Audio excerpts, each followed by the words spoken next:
320º dia. Ezequiel 11. O castigo de Jerusalém.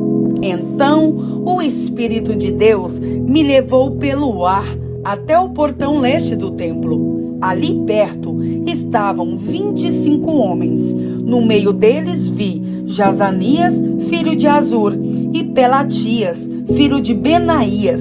Os dois eram líderes do povo. Deus me disse: homem mortal, são estes os dois homens que fazem planos de maldade e dão maus conselhos nesta cidade.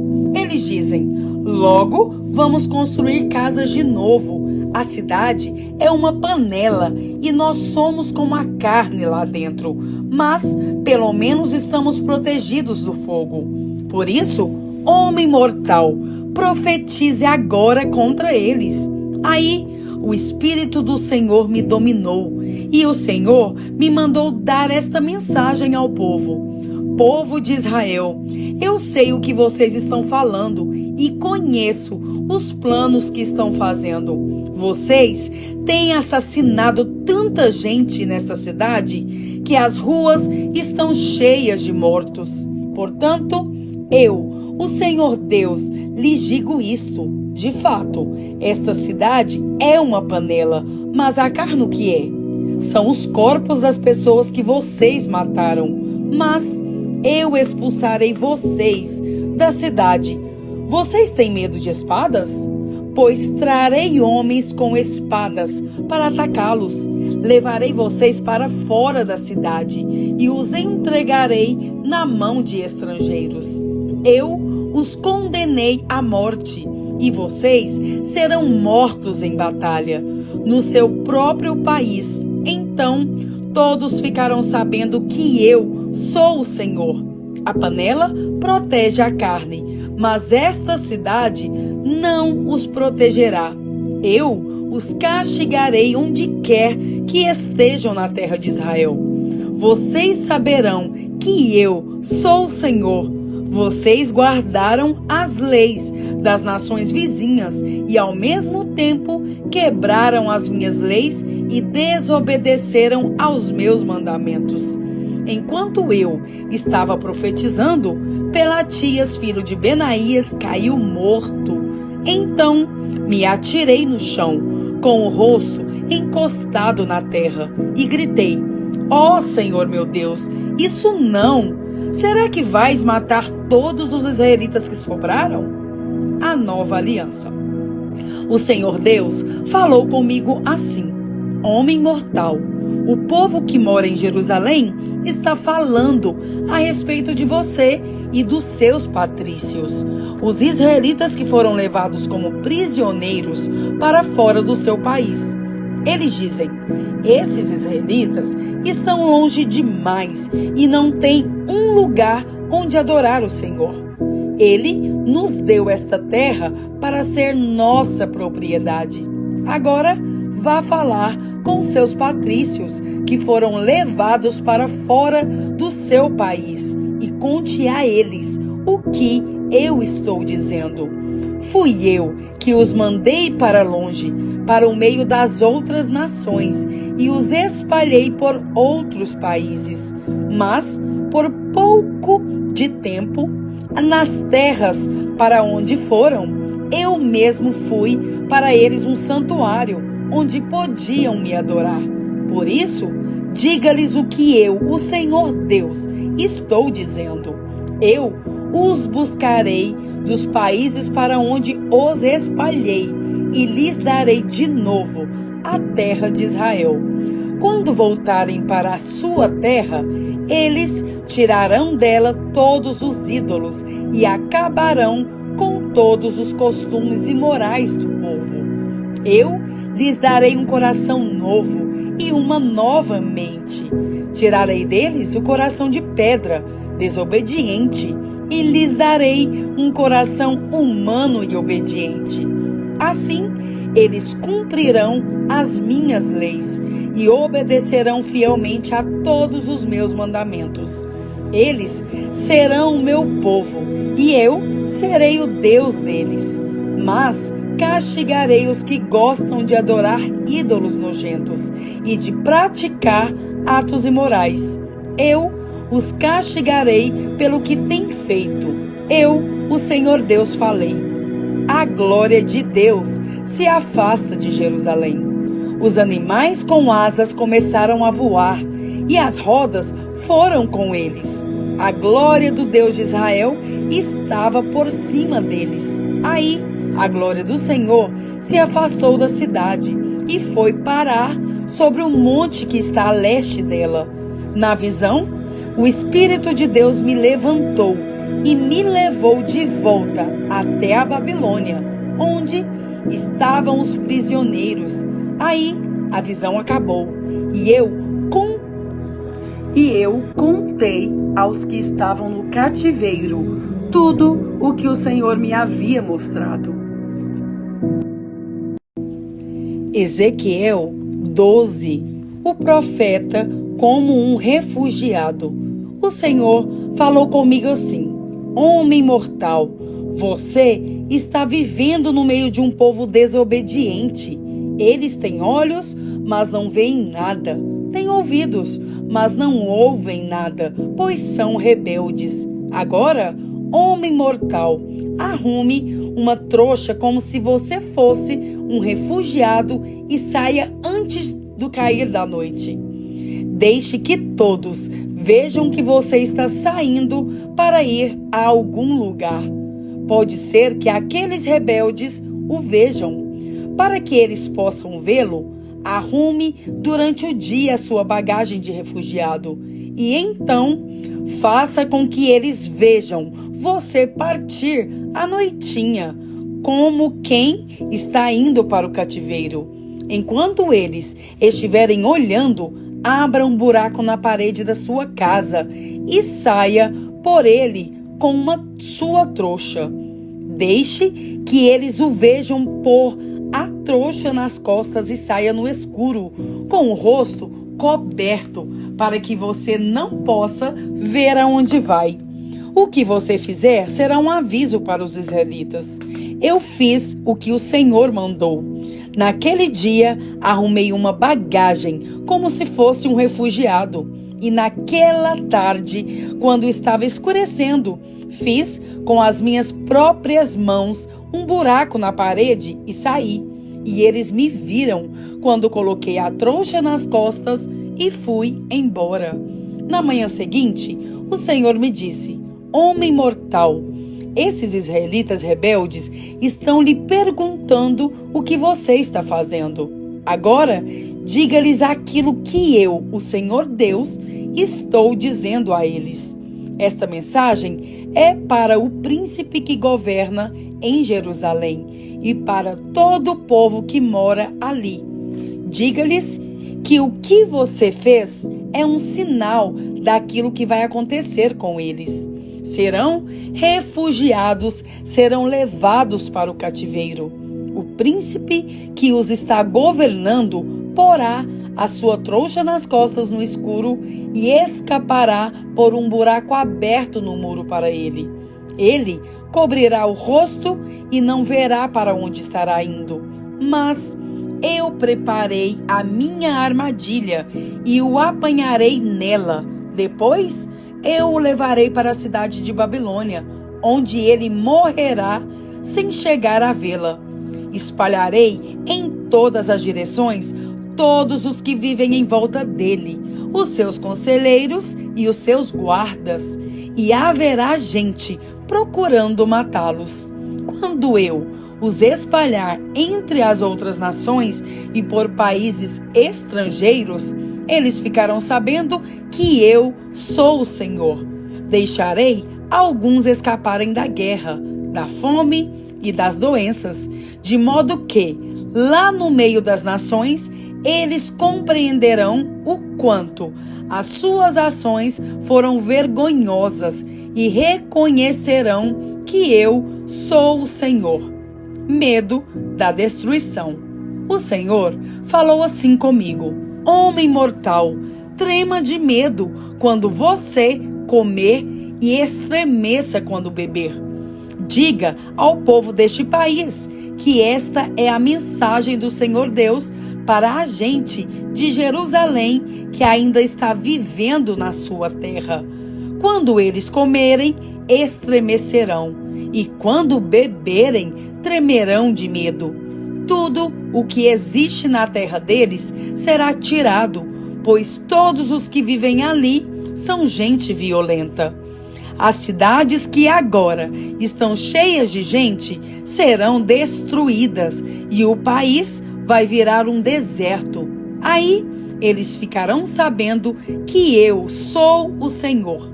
As profecias vão se cumprir. O Senhor falou comigo assim: homem mortal, por que é que o povo de Israel repete esse provérbio? O tempo passa e as profecias dão em nada? Agora, diga a essa gente aquilo que eu, o Senhor Deus, penso a respeito disso. Eu vou acabar com esse provérbio. Ele nunca mais será repetido em Israel. Diga isto: o tempo chegou e o que foi dito está se cumprindo. Não haverá mais visões falsas, nem profecias enganadoras no meio do povo de Israel. Eu, o Senhor, falarei, e o que eu disser acontecerá. Não haverá mais demoras. Povo rebelde, vocês ainda estarão vivos quando eu fizer o que prometi. Eu, o Senhor Deus, falei. O Senhor me disse: homem mortal, os israelitas pensam que as visões que você tem e as suas profecias são a respeito de um futuro que está longe. Por isso, diga a eles o que eu, o Senhor Deus, estou dizendo. Não haverá mais demoras. O que eu disse vai acontecer. Eu, o Senhor Deus, falei. Hebreus 9. O novo santuário. A primeira aliança tinha lei sobre a adoração e tinha também um santuário construído por seres humanos, onde se adorava a Deus. Foi armada uma tenda dividida em duas partes. Na parte da frente, chamada Lugar Santo, ficavam o candelabro e a mesa com os pães oferecidos a Deus. Atrás da segunda cortina ficava a parte que era chamada de Lugar Santíssimo. Ali estava colocado o altar de ouro, onde era queimado o incenso, e também estava colocada a Arca da Aliança, toda coberta de ouro. Dentro da arca estavam a vasilha de ouro com o maná, o bastão de Arão, do qual tinham saído brotos, e as duas placas de pedra com os mandamentos escritos nelas.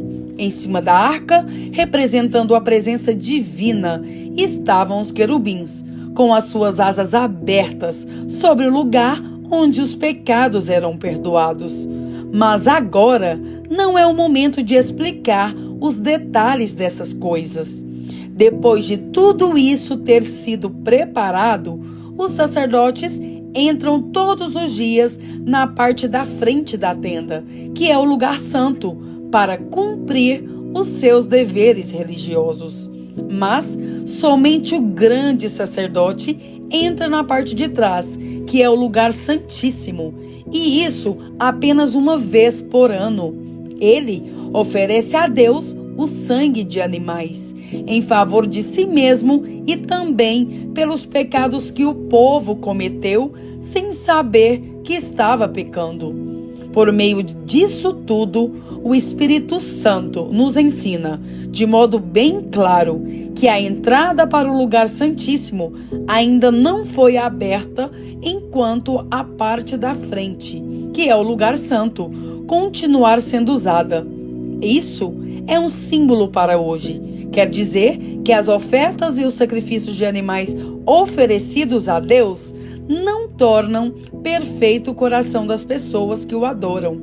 Essas ofertas e sacrifícios têm a ver somente com comida, com bebida e com várias cerimônias de purificação.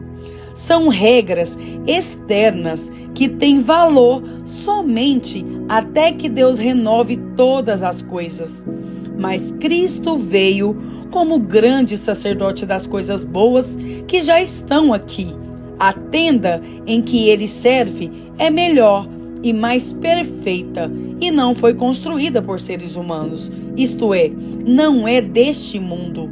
Quando Cristo veio e entrou uma vez por todas no lugar santíssimo, ele não levou consigo sangue de bodes ou de bezerros para oferecer como sacrifício.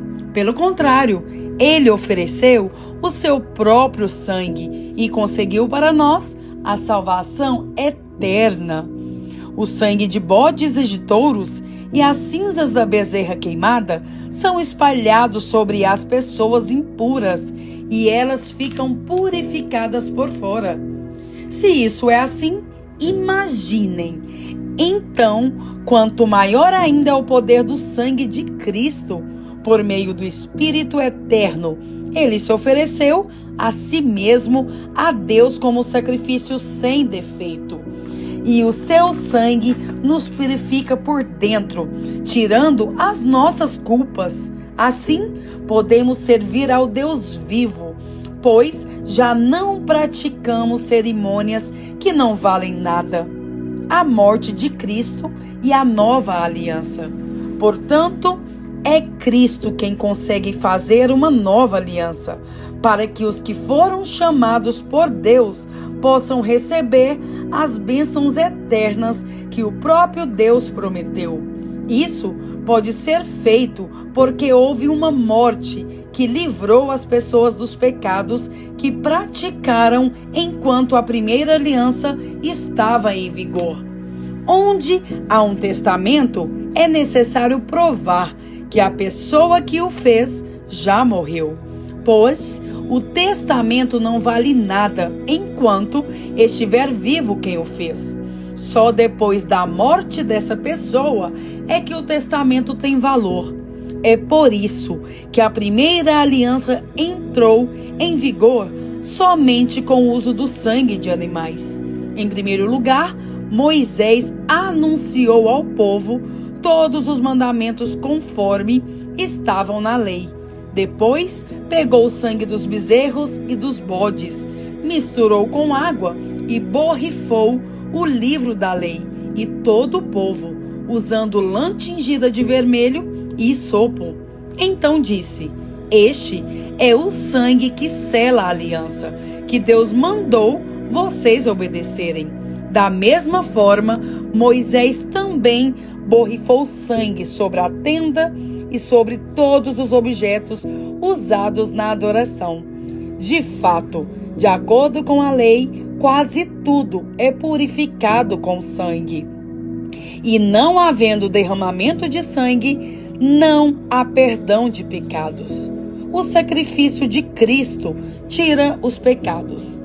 Essas coisas, que eram cópias das realidades celestiais, deviam ser purificadas desse modo, mas as próprias coisas celestiais exigem sacrifícios bem melhores.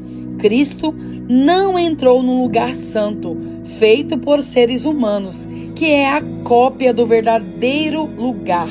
Ele entrou no próprio céu, onde agora aparece na presença de Deus para pedir em nosso favor.